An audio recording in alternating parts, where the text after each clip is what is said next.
कुछ दिनों से सोशल मीडिया और मेन स्ट्रीम मीडिया पर एक सर्वे और एक रिपोर्ट डिस्कस हो रही है कि इस्लामाबाद में डेली बेस पर खुला और तलाक के केसेस में जो है इजाफा हो रहा है। सैकड़ों की तादाद में केसेस डेली बेस पर फाइल हो रहे हैं और माहाना अगर देखा जाए तो हज़ारों की तादाद में केसेस फाइल हो रहे हैं। और 2026 में सो फार मई के महीने तक अभी तक 45,000 केसेस जो हैं वो फाइल हो चुके हैं। बहुत सी वीडियोज़ इस पे बनी, मेन स्ट्रीम मीडिया पर भी डिस्कस हुआ। लोगों ने हर एंगल से इस पे बात की। लेकिन इसका हमने देखना है कि इसका वजह क्या है, why this is happening and ultimate solution इसका क्या होगा। तो आज की इस वीडियो में हम कोशिश करेंगे इस चीज़ को डिस्कस करें कि ऐसा क्यों हो रहा है और किस तरह से इसको ओवरकम किया जा सकता है, इस रेशो को कम किया जा सकता है। सबसे पहले हम देखेंगे कि इस्लाम की रोशनी में अल्लाह ताला ने इस रिश्ते को क्या मकाम दिया है और ये रिश्ता क्यों बनाया गया। अल्लाह ताला ने सूरह रोम में फरमाया है कि ये मेरी निशानियों में से है कि मैंने तुम में से ही तुम्हारे लिए जोड़े पैदा कर दिए ताकि तुम उनसे सुकून हासिल कर सको। एक चीज़ तो यहाँ पे वाज़ेह हो जाती है कि ये रिश्ता अज़दवाजी रिश्ता जो है मियाँ बीवी का, ये सुकून के लिए है ताकि आप एक दूसरे से सुकून हासिल कर सकें। और ये सुकून आपका बिहेवियर शो करता है। हमारा जो बिहेवियर होता है वो या तो इस सुकून को सस्टेन हम कर सकते हैं या उसको ख़त्म कर सकते हैं। हमारी बातें होती हैं, हमारे रवैये होते हैं जो सुकून को बरकरार रख सकते हैं या ख़त्म कर देते हैं। और जब ये सुकून नहीं रहता है तो अल्टीमेटली ये रिश्ता जो है वो ख़त्म हो जाता है। तो सुकून जो मकसद है इस रिश्ते का, उसको बरकरार रखना ज़रूरी है। और इसके बाद अल्लाह ताला ने फरमाया कि वजअल बैनकुम मवद्दतम व रहमा, हमने तुम्हारे दरमियान मोहब्बत और रहमत पैदा कर दी। अब सुकून के साथ साथ इस रिश्ते में मोहब्बत और रहमत रखी गई है। जब मोहब्बत और रहमत ये दो जो फीलिंग्स हैं ये ख़त्म होती हैं तो सुकून अल्टीमेटली ख़त्म हो जाता है। तो अल्लाह ताला के जो अहकाम हैं उसमें बताया गया है कि मकसद सुकून है और जब मोहब्बत रख दी गई है तो उसको बरकरार रखो। जब ये ख़त्म हो जाते हैं तो ये रिश्ता बरकरार रखना जो है वो मुश्किल हो जाता है। देन हम देखते हैं कि सबसे बड़ी वजह जो देखने को मिलती है दीन से दूरी। हमारा दीन पूरा एक ज़ाब्ते हयात है। हमारा दीन हमें बताता है कि लड़की लड़के मियाँ बीवी के हकूक़ क्या है, पूरी इंसानियत के हकूक़ व फ़राइज़ उसमें बताए गए हैं। लेकिन स्पेसिफ़िकली जो मियाँ बीवी का रिश्ता है अज़दवाजी ज़िंदगी का, उसके हवाले से बड़ा इस पे एम्फ़साइज़ किया गया है कि हकूक़ व फ़राइज़ क्या होते हैं। हम लोगों को उससे आगाही नहीं होती है, जिसकी वजह से ये रिश्ते जो है वो जल्दी टूट जाते हैं, ख़त्म हो जाते हैं। मियाँ बीवी का रिश्ता होता है, ये कभी-कभार 2 ख़ानदानों की जंग बन जाती है। दोनों ख़ानदान जो है इसमें इतने इन्वॉल्व हो जाते हैं कि वो मोहब्बत और वो उनसियत ख़त्म हो जाती है। मियाँ बीवी भी इस पे वो देखते हैं कि क्या हो रहा है, किस तरह से चीज़ें जो हैं वो लिंगर ऑन होती जा रही हैं, बढ़ती जा रही हैं, ताकि वो इस नहज पे पहुँच जाते हैं कि ज़हनी सुकून ख़त्म हो जाता है, तो अल्टीमेटली फिर रिश्ते ही ख़त्म हो जाते हैं। तो अब हमने देखना है कि इसका हल क्या है? किस तरह से हम इसको जो है वो बचा सकते हैं, इस रेशो को कम कर सकते हैं। नंबर 1 अगर हम देखा जाए तो ये निकाह जो है नबी पाक सल्लल्लाहु अलैहि वसल्लम की सुन्नत है। निकाह को सबसे तो पहले हमने इबादत समझना है। जब हम इबादत समझेंगे, इस्लाम के अहकामात और शरीयत के मुताबिक इसको देखेंगे कि हज़ूर पाक सल्लल्लाहु अलैहि वसल्लम ने सुन्नत इसको कहा है, तो ज़ाहिर बात है हज़ूर पाक की सुन्नत जब हमने अडॉप्ट करनी है तो उसको उसके मुताबिक चलाना है। तो सबसे पहले इस निकाह को हमने इबादत समझना है। सेकंडली इस पे हम देखते हैं कि हम कुछ ऐसे फ़ैसले होते हैं जो गुस्से में करते हैं।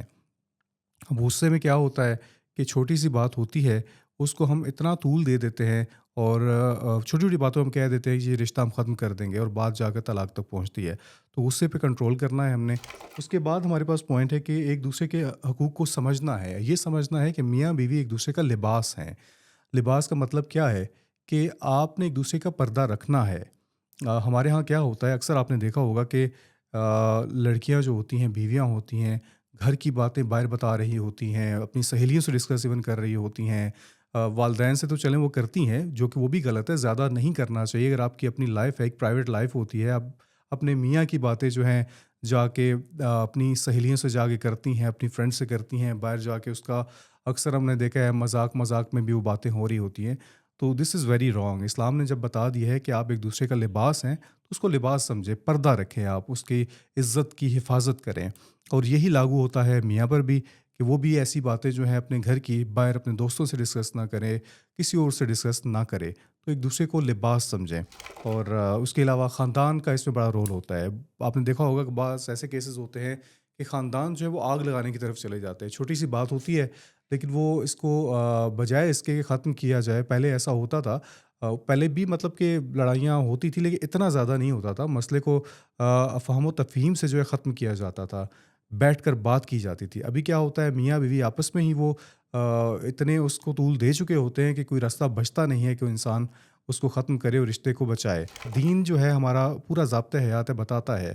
میں اس پہ ایک حدیث بھی کوٹ کرنا چاہوں گا، بخاری کی حدیث ہے کہ حضور پاک صلی اللہ علیہ وآلہ وسلم سے پوچھا گیا، دریافت کیا گیا کہ حضور بتائیے گا کہ ایک عورت میں کیا دیکھنا چاہیے جب اس سے نکاح کیا جائے؟ تو حضور پاک صلی اللہ علیہ وآلہ وسلم نے 4 چیزیں بتائی۔ نمبر 1 یہ بتایا کہ آپ عورت کا حسن دیکھو، نمبر 2 اس کا مال دیکھو، نمبر 3 اس کا حسب نسب دیکھو، اس کا خاندان دیکھو، کیا نسل ہے اس کی، خاندان کیا ہے، اور چوتھے نمبر پہ دین بتایا، اور پھر آخر میں یہ فرمایا کہ تم دین اور تقوی والی عورت کو ترجیح دو تاکہ تم فلاح پا جاؤ۔ تو یہاں پہ ہمیں دیکھنا ہوگا کہ حضور پاک صلی اللہ علیہ وآلہ وسلم نے دین اور تقوی میں جو مقام جس کا زیادہ ہے عورت کا، اس سے نکاح کرنے کی تلقین فرمائی ہے۔ تو ہم تو دین کو دیکھتے نہیں، ہم کیا دیکھتے ہیں کہ اس کا فائنینشیل سٹیٹس کیا ہے، اس کے پاس گاڑی ہے، بنگلہ ہے، اس کا فیملی سٹیٹس کیا ہے، یہ ہم چیزیں دیکھتے ہیں۔ تو یہی وہ وجوہات ہیں دین سے دوری۔ تو یہ کچھ چیزیں تھیں جو میں نے آج ضروری سمجھا کہ ہم ڈسکس کریں، کیونکہ کافی ڈسکشن ہو چکی تھی، تو ہم نے سوچا اس پہ ذرا الٹیمیٹ سولوشن کی طرف بھی جائے۔ اور ظاہری بات ہے کچھ چیزیں ہوتی ہیں لوگ جانتے ہیں، لیکن ہماری جو نئی نسل ہے وہ بہت سی چیزوں میں لیگ کر رہی ہے، اسپیسیفکلی اس رشتے کو لے کر۔ اور یہ کیسز جتنے رپورٹ ہو رہے ہیں، یہ بتایا جا رہا ہے کہ اس میں میکسیمم جو 80% ریشیو ہے وہ لو میرجز کی ہے، جو اپنی مرضی سے شادیاں کی گئی تھی اور اس کے بعد ان کو یہ نتیجہ بھگتنا پڑا کہ طلاق کی طرف گئے۔ اور خاندان کی جس میں مرضی شامل ہوتی ہے، والدین کا ظاہری بات ہے انہوں نے ایک زندگی گزاری ہوتی ہے، وہ اپنے لحاظ سے دیکھتے ہیں ایک رشتہ جب اپنے بیٹے یا بیٹی کے لیے وہ چوز کرتے ہیں تو وہ بہت سی چیزوں کو سامنے رکھتے ہیں۔ لیکن جب ایک لڑکی لڑکا خود شادی کرتے ہیں، ہم نہیں کہتے، اسلام اجازت دیتا ہے اس بات کی، لیکن پھر بھی والدین کی اس میں مرضی ضرور شامل کریں، تاکہ کہیں نہ کہیں اگر آپ اسیس نہ کر پائیں، کیونکہ ایک دو ملاقاتوں سے کچھ نہیں ہوتا ہے، لیکن والدین جو ہوتے ہیں نا، وہ اپنے تجربے کی بنیاد پر بہت سی چیزوں کو اسیس کر لیتے ہیں جو بعد میں آپ کے کام آتا ہے۔ تو یہ کچھ چیزیں تھیں جو ہم نے آپ سے ڈسکس کی ہیں۔ امید ہے جی یہ چیزیں آپ کے لیے کچھ نہ کچھ آپ نے اس سے ضرور لرن کیا ہوگا، اور اگر آپ کی اس حوالے سے کچھ رائے ہے تو ہمیں کامنٹ باکس میں ضرور بتایا کیجیے، اپنی رائے ضرور دیا کریں، تاکہ ہم جو ہے مل کر جو ہے ایک یہ سلسلہ چلائیں سیکھنے سکھانے کا، جو سب کے لیے بینیفیشیل ہو، کیونکہ 7C رپورٹ ہمیشہ سے یہی کوشش کرتا ہے کہ اپنے پلیٹ فارم سے جتنا زیادہ جو ہے وہ اچھا کانٹینٹ جو ہے پروڈیوس کر سکے۔ اور ضرور اس ویڈیو کو آپ شیئر بھی کریں تاکہ زیادہ سے زیادہ لوگ جو ہے اس حوالے سے جان سکیں۔ اپنا بہت خیال رکھیے گا۔